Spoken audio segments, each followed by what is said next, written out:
What if you had an AI agent that was automatically listening for when companies in your territory received negative Glassdoor reviews and outbounded those companies automatically? We're only going to need one tool to run this entire automation, and that's Unify. I went ahead and created this agent for us. Does the company have negative Glassdoor sentiment?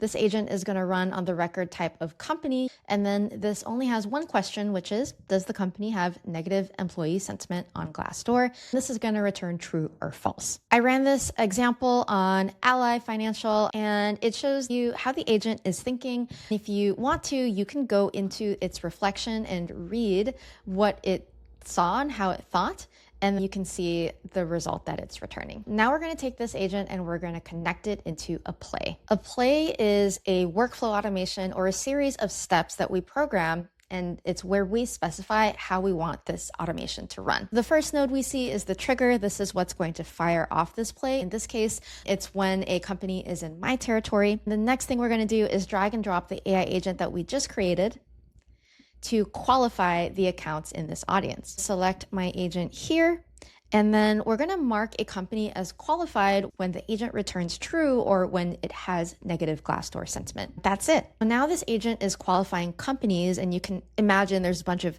qualified companies in here. Next is a prospecting block. This will prospect for our ICP at these qualified companies.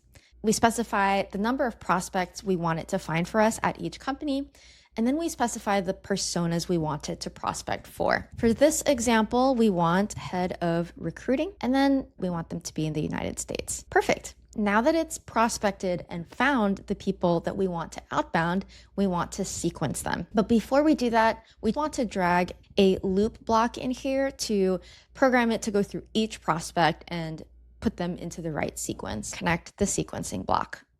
And here is where it's so cool. We can now route our head of recruiting persona into our head of recruiting sequence. If I had multiple personas I was selling to for this example, I could route multiple personas to custom sequences, and this is going to save me a lot of time and lets me run this play at scale and hit all the different stakeholders with completely custom messaging. That's it. That's the entire play from start to finish. Now, the last thing I'm going to do before I turn this on is I'm going to allow this play to be rerun every 30 days. And so now this is hands-off, full end-to-end automation. I just have to sit back, relax, and have this AI agent fill up my calendar with meetings.